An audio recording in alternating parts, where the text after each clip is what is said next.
안녕하세요. 결혼 7년차 주부입니다. 결혼을 한 지 오래된 것은 아니지만 체감상으로는 거의 30년은 시집살이를 한 것처럼 참 힘든 생활이었어요. 저는 이남 1녀, 장남에게 시집을 갔습니다. 남편은 다정다감하고 저와의 사이도 좋았지만 시집살이는 쉽지 않았어요. 그나마 시부가 계실 때에는 시모의 시집살이가 그다지 힘들지는 않았는데 결혼 4년 차에 시부가 돌아가시고 난 후에는 시모의 행포가 점점 심해졌습니다. 그때 당시만 하더라도 저는 직장에 다니고 있었어요. 그런데 평일 주말할 것 없이 급하다며 시모는 저를 불러댔습니다. 어머님, 어디가 편찮으신 거예요? 당장 와야 할 정도로 안 좋으신 거예요? 남편한테 전화는 해보셨어요? 예, 뭐하러 동수한테 전화를 해? 네가 있잖니? 그냥 좀 감기 몸살 걸린 것 같다. 몸이 으슬으슬 추운 게 통밥도 못 해 먹겠고 그러네. 이왕 온 거 우리 집 청소 좀 해다오.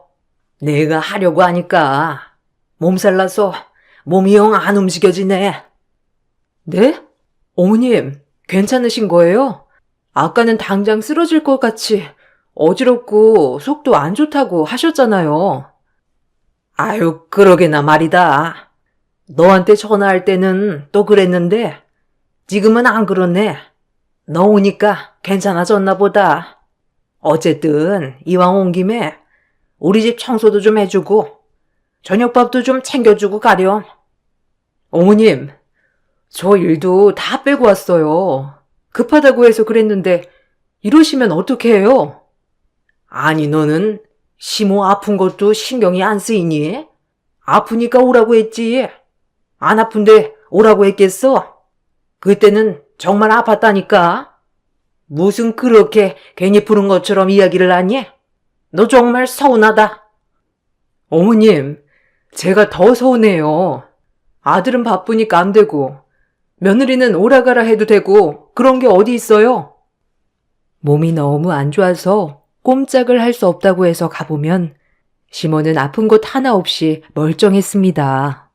그냥 불러서 이것저것 집안일이며 심부름이며 부려먹으려고 불렀던 것이었어요. 저도 결혼 초반에는 시모의 말에 내내 하면서 모두 들어주었습니다. 그렇다 보니 시모의 태도가 점점 심해지면서 제가 감당하지 못할 정도가 되더라고요.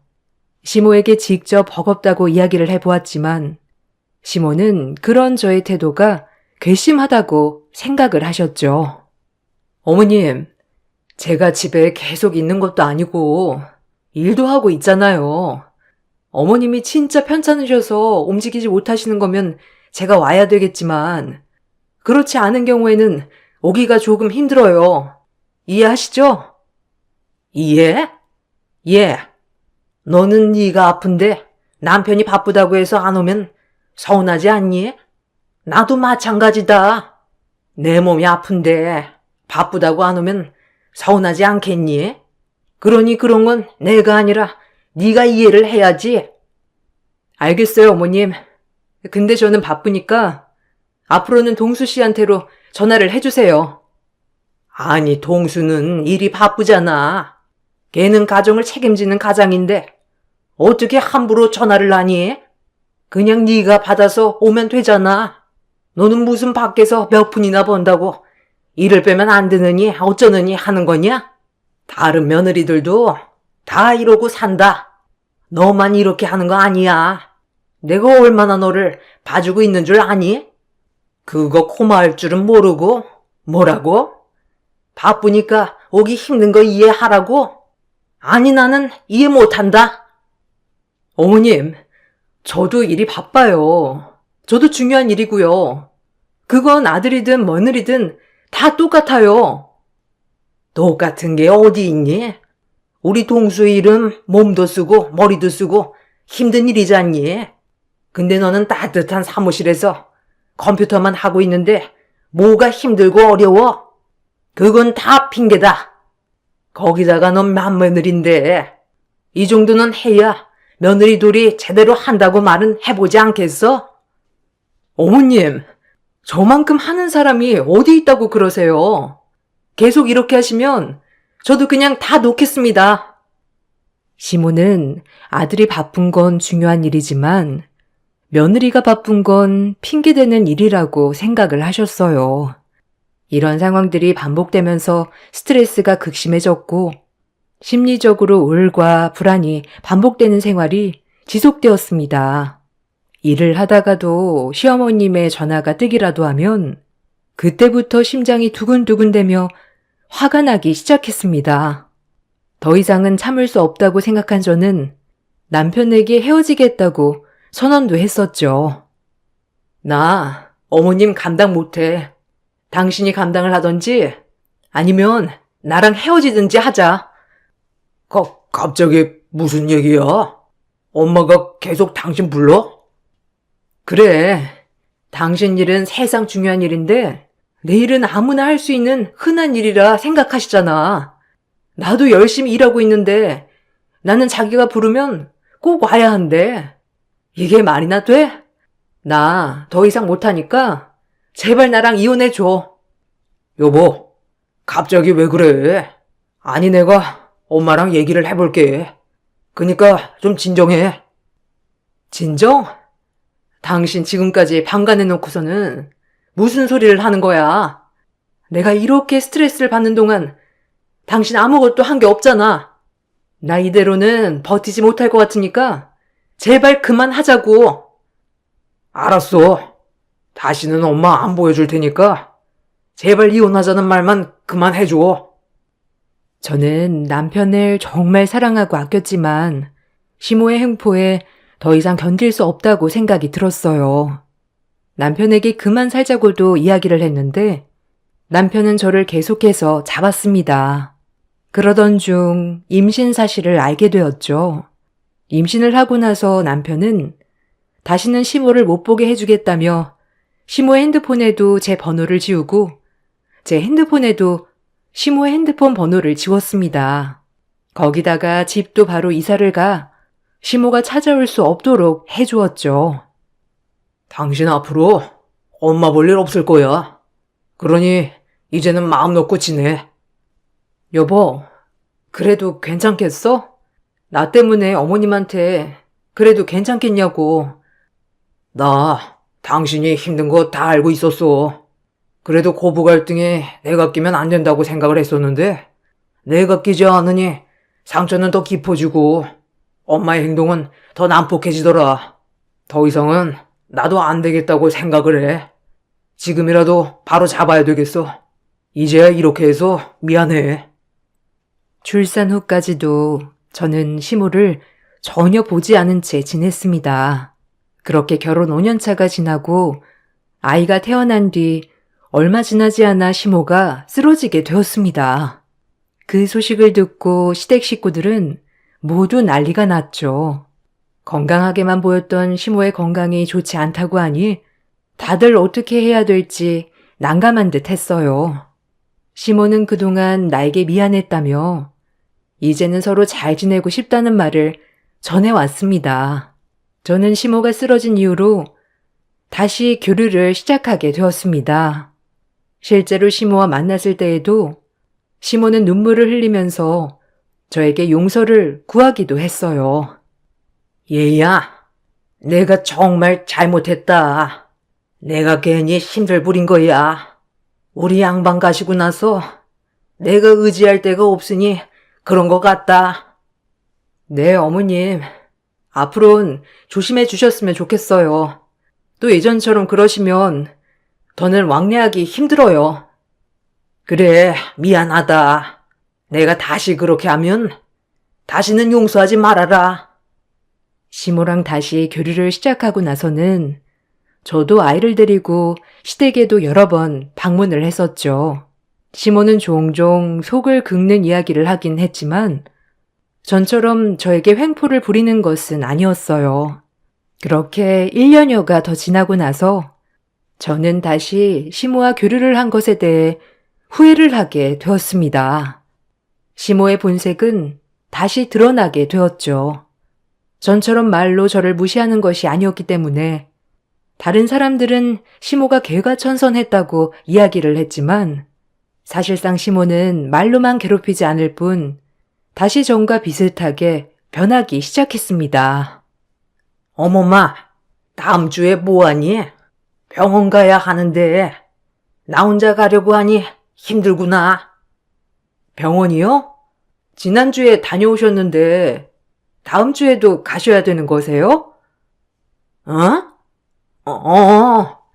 뭔가 증상이 또 나타나는 것 같아서 미리 가보려고. 엄마, 지난주에 갔는데 왜 다음 주도 또 가겠다는 거야? 갈 거면 그냥 나랑 같이 가. 내가 시간 빼서 올게. 아이고, 아니다. 아비 고생하는데 어떻게 같이 가자고 해? 그냥 어멈이랑 쉬엄쉬엄 다녀오면 되지. 어멈도 집에만 있으니까 답답하고 아이도 집구석에만 있으면 안 된다. 밖에 같이 나가야지. 어머님, 병원에 아이 데리고 가면 더 안 좋아요. 언제 가실 건데요? 아기 아빠 쉴 수 있으니까 날짜만 이야기해 주세요. 아이고, 됐다. 그냥 나 혼자 갔다 오지 뭐. 머리도 아프고 그런데 괜찮을 거야. 아니, 아기 아빠랑 같이 가시면 된다니까요. 날짜를 알려주세요. 그래, 엄마. 어떻게 아기 엄마 혼자 아기랑 엄마 다 보면서 병원을 가? 나랑 같이 가세요. 에이구, 됐다. 내가 말을 말해야지. 며느리한테 가자고 해도 내 말은 하나도 안 듣고. 시모는 저에게 대놓고 뭐라고 하는 건 아니었지만 저는 그 뜻을 다 알 수 있었죠. 예전과 마찬가지로 저를 부려먹기 위해서 매번 시간을 내달라 데이트를 하자는 말로 바꿔 쓰시기 시작했습니다. 다른 사람들은 며느리를 잘 챙기는 시어머니라고 했지만 실상은 그렇지 않았습니다. 정말 다른 사람들이 시간이 안 돼서 제가 아이를 둘러업고 겨우겨우 어머님 모시고 외출이라도 한 날에는 어김없이 시어머니의 횡포가 시작되었어요. 예, 너는 젊은 게 애도 제대로 못 보고 시어머니도 제대로 못 보니? 내가 그 나이 때는 아기 앞뒤로 없고 안고 하고서도 시어머니 모셨다. 뭐 그렇게 대단한 일을 한다고 힘들어해? 어머님은 어머님 시어머니께서 애들 다 봐주셨잖아요. 남편이 다 얘기해줬어요. 밥도 안 하시고 매번 설거지만 하시고서는 왜 저는 그렇게 해야 되는데요? 어머머머, 얘 말 대꾸 하는 거 봐라. 얘, 너 그렇게 시어머니한테 또박또박 말 대꾸 하면 애가 듣고 배우는 거다. 이제는 말도 가려 하면서 해야지. 사람들이 많이 있는 곳이랑 저와 단둘이 있는 곳에서 태도는 확 달라졌습니다.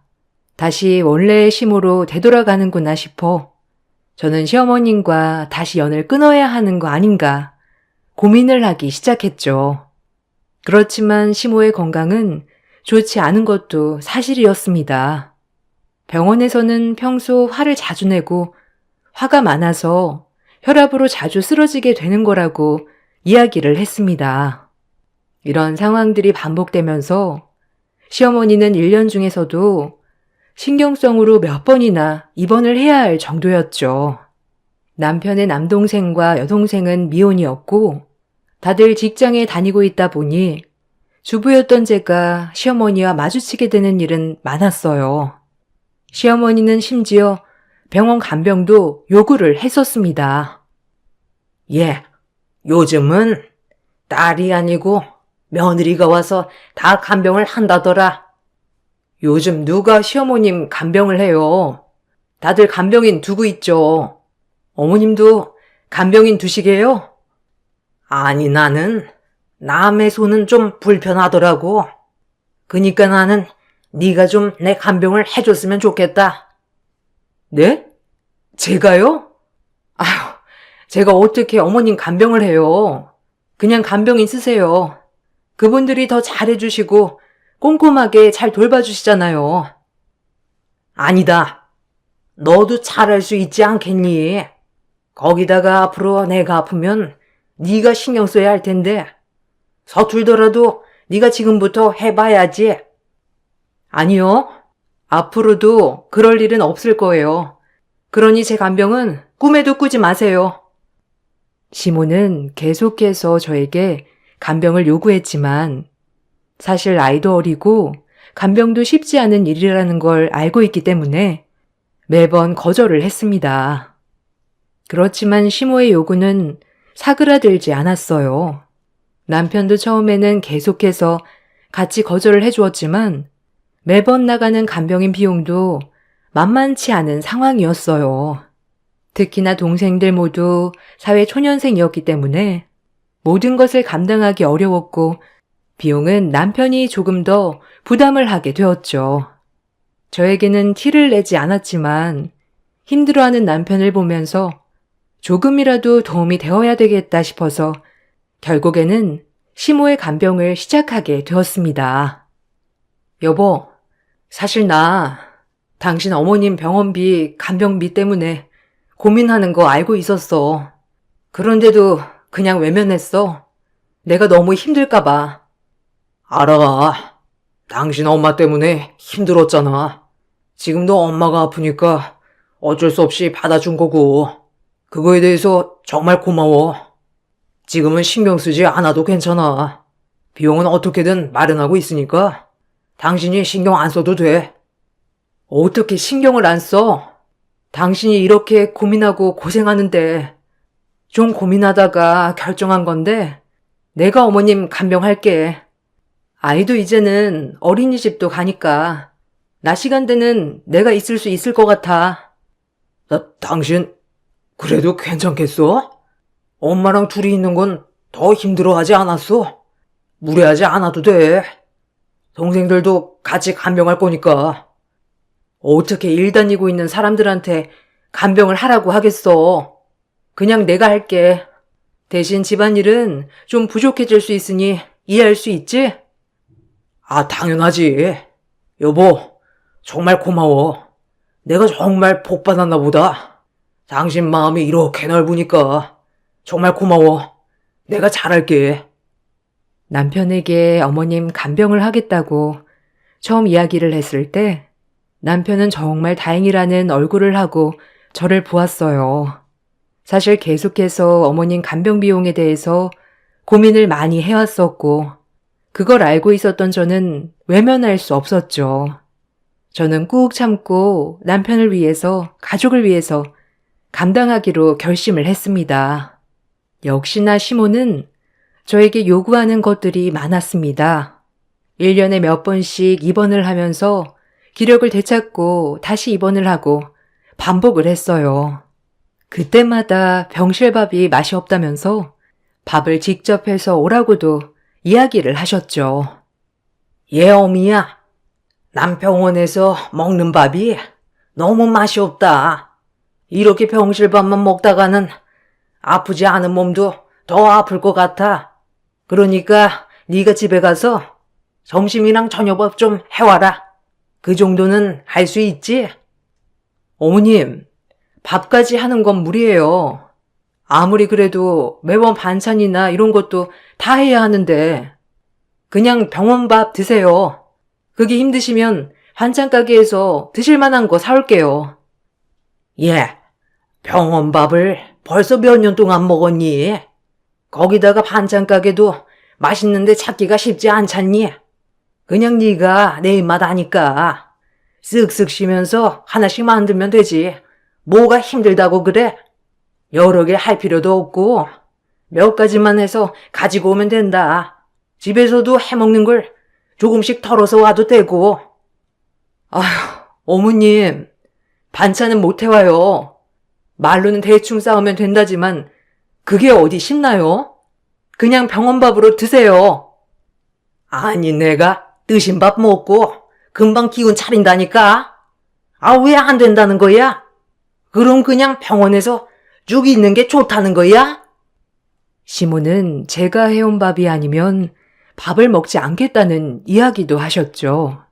정말 마음 같아서는 간병도 그만두고 싶었지만 남편이 저를 위해서 매번 집안일도 깔끔하게 해두는 것을 보고서는 그래, 이 정도면 몇 번 하고 말겠다 생각이 들기도 했습니다. 그래서 반찬 몇 가지를 싸고 가게 되었어요. 처음 몇 번은 반찬을 싸우자 좋아하셨던 시모는 점점 바라는 것이 당연하게 많아졌어요. 예, 다음에는 장아찌 좀 여러 개 가지고 와라. 이건 맛있긴 한데 매번 먹으니까 지겹구나. 좀 다른 걸로 바꿔가면서 가지고 와야지. 어머님, 이거는 다른 반찬이에요. 다른 거 드시고 싶으신 거 있으면 그걸로 가지고 올게요.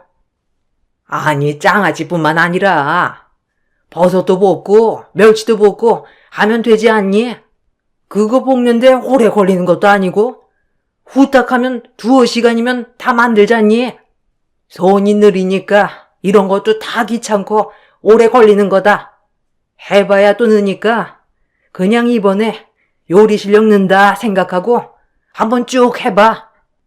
반찬 3-4가지와 함께 밥, 국을 해가면서도 좋은 소리 한 번을 못 들으니 참 기운이 빠지기도 하더라고요.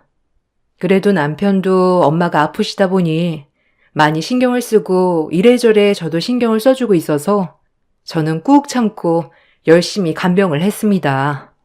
어느 날 시어머니는 시댁 식구들이 다 같이 와서 병실에서 밥을 먹자며 반찬을 좀 넉넉하게 싸우라고 하시더라고요.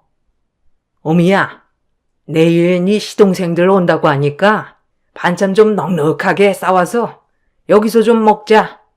밖에 나가서 먹으면 좋겠지만 내가 그럴 수 없잖니. 여기서요? 아니, 여기 좀 좁지 않을까요? 어머님만 드시고 여기서는 간단하게 차 마시는 게 나아요. 아유, 언제 가족들끼리 밥을 먹어보겠니?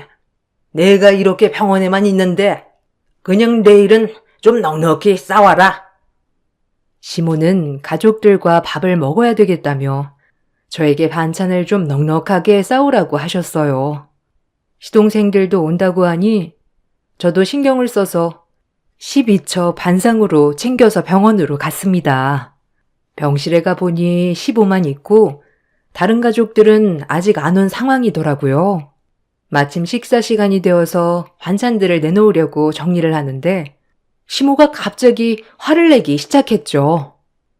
예, 너 이거 뭐니? 이거 어제 먹었던 거 아니야? 한 개가 어제 거랑 겹치잖아. 어머님, 그럼 반찬이 거기서 거기지. 여기서 어떻게 더 다양하게 나와요? 어제 거 좀 먹을 수도 있는 거지. 시동생들 때문이에요? 어제는 시동생들도 없었는데 어제 먹었던 게 나오면 어때서요? 얘가 정말 내가 오늘은 좀 신경 쓰라고 했니 안 했니? 너는 어떻게 된 게 시애미가 이야기하는 걸 하나같이 안 들어 처먹어? 내가 오늘은 좀 신경 써서 가지고 오라고 했잖아. 어머님, 병실에 오는데 신경 써서 가지고 오는 게 어디 있어요? 이 정도면 훌륭한 거지. 병실에서 호텔 만찬 바라세요? 세상에 이 정도 하는 며느리가 어디 있답니까? 더는 못하겠으니까 어머님이 직접 해 드시던 시동생들한테 시키세요, 그럼. 아니 이게 정말 어디서 말대꾸야? 시모는 화를 내며 제 뺨을 내리쳤습니다. 소리를 고래고래 지르면서 저를 향해 손을 휘두르는 모습을 보고서는 저도 더 이상은 참을 수 없다고 생각을 하고 있었죠. 반격을 하려 손을 올리던 그때 누군가가 시어머니의 휘두르는 손목을 잡아챘습니다. 그러곤 시모의 머리채를 잡고 병상에서 끌어내는 게 아니겠어요? 누군가 하고 보니 어떤 여자분이셨어요. 아줌마, 간똥이 부었지? 어디서 함부로 손을 놀려? 저는 깜짝 놀라서 쳐다보았고 시모 역시 놀라서 멈춰 섰답니다. 여자분의 뒤로 들어온 시동생들도 깜짝 놀란 얼굴이었어요. 알고 봤더니 그 여자분은 도련님의 여자친구였습니다. 이번에 결혼을 위해서 인사를 드리려고 했는데 어머님이 입원을 하시는 바람에 병문안 겸 인사를 하러 온 것이었죠. 그런데 그 여자친구가 오히려 시모에게 화를 내면서 나를 때리는 것을 말린 것이었어요. 언니, 괜찮으세요? 어디 다친 데 없어요? 네, 괜찮아요. 근데 어디서 많이 본 것 같은데 혹시 저 알아요? 언니, 저 기억 안 나요? 고등학교 때 저 혜연이에요. 혜연이? 어머, 혹시 1학년 혜연이 말하는 거야? 네. 언니, 정말 오랜만이죠? 언니한테 깜짝 서프라이즈로 놀래주려고 한 건데 상황이 이렇게 되었네요. 어디선가 많이 본 듯한 얼굴을 하고 있었던 예비동서는 바로 제 고등학교 후배였습니다. 1살 어린 후배였던 예비동서는 타지에서 전학을 와 친한 친구가 한 명도 없었던 상황이었어요. 그때 당시 동서는 고등학교 생활에 전혀 적응을 하지 못했지만 이미 똑똑하고 얼굴도 예뻤던 동서를 시샘하던 친구들이 있었던 것이죠. 아무런 친구도 만들지 못했던 동서에게 나쁜 친구들은 심하게 괴롭히기도 했었어요. 그런 동서를 우연히 보고 구해줬던 것이 인연이 되었던 것입니다. 언니, 그때 언니가 저 안 구해줬으면 사실 저 나쁜 선택했을지도 모르겠어요.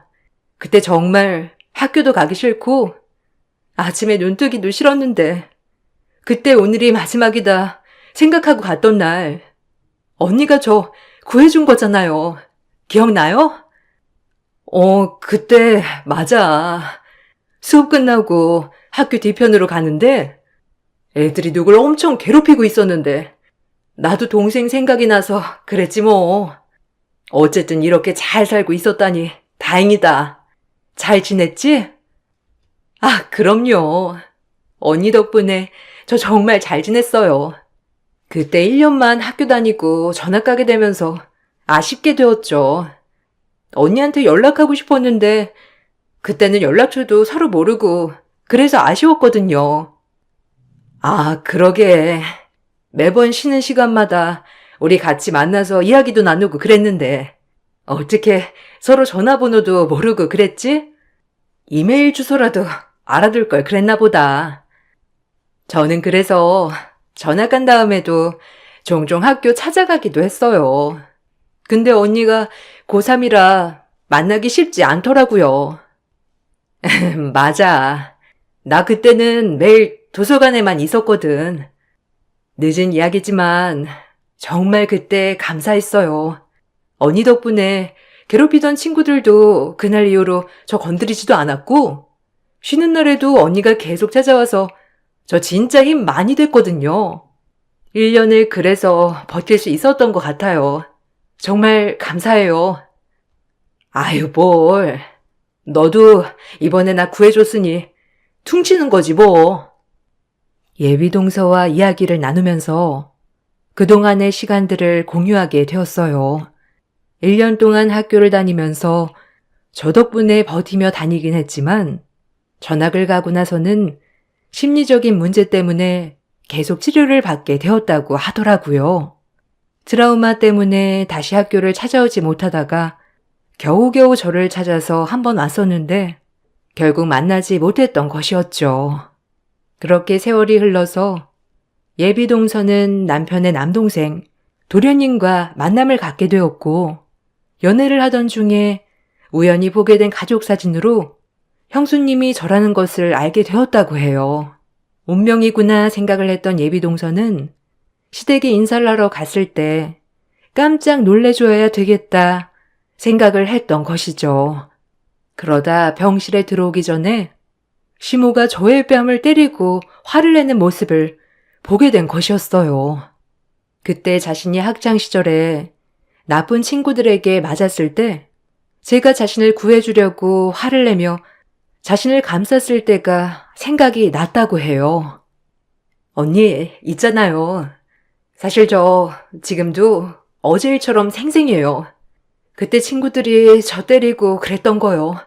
생각이 날 때면 정말 앞이 캄캄할 정도로 숨이 막히는데 그때마다 언니 손이 저를 감싸줘서 견딜 수 있어요.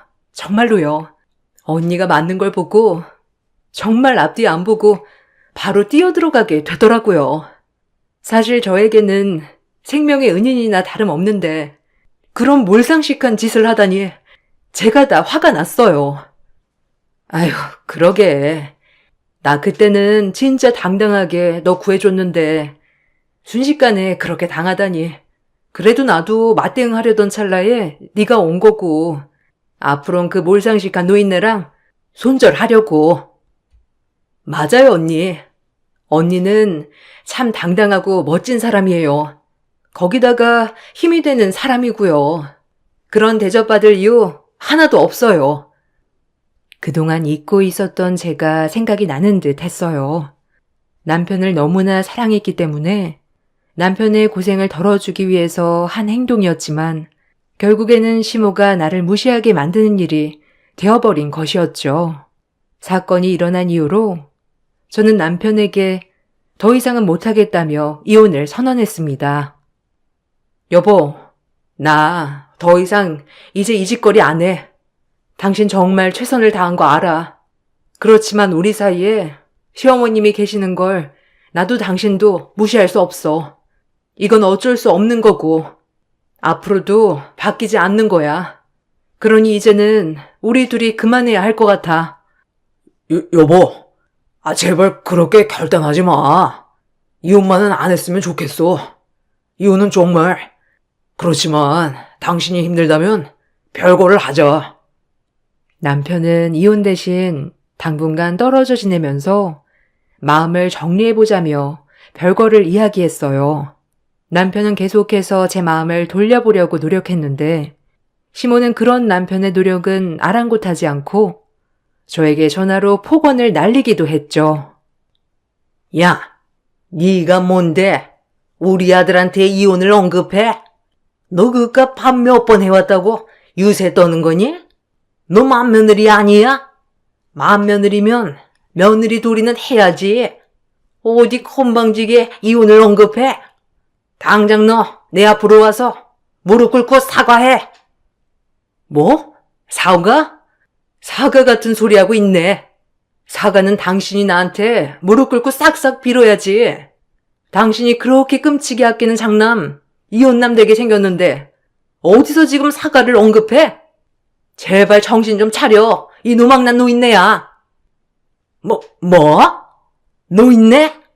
내가 뭘 어쨌다고 그러는 건데? 내가 너한테 돈을 달라고 했니? 뭘 달라고 했니? 고작 시어머니 간병해주는 게 그렇게 고가워서 하늘 같은 남편한테 이혼하자고 하는 거니? 어디 그 잘난 입으로 얘기해봐. 그래, 당신 고작 그 간병 때문에 나랑 아기 아빠 갈라서기로 했네요. 이제 속 시원하세요? 당신이 바라던 대로 됐으니 잘난 장남이랑 시동생들 품에 끼고 어디 한번 잘 살아봐. 지 자식들도 안 하는 간병을 왜 생판 남인 내가 해야 하는데 그것도 모자라서 내게 손까지 올려? 당신이 그러니 대우를 못 받는 거야. 그러니 자식들도 외면하는 거라고. 어디 당신 자식들한테 간병해달라고 구걸이라도 해보시던가. 뭘 잘났다고 행포야 행포는? 너 말 다 했니? 네가 뭘 했다고 노력을 했단 거냐? 네가 어떤 노력을 했다고 감히 그렇게 말하냐고? 노력?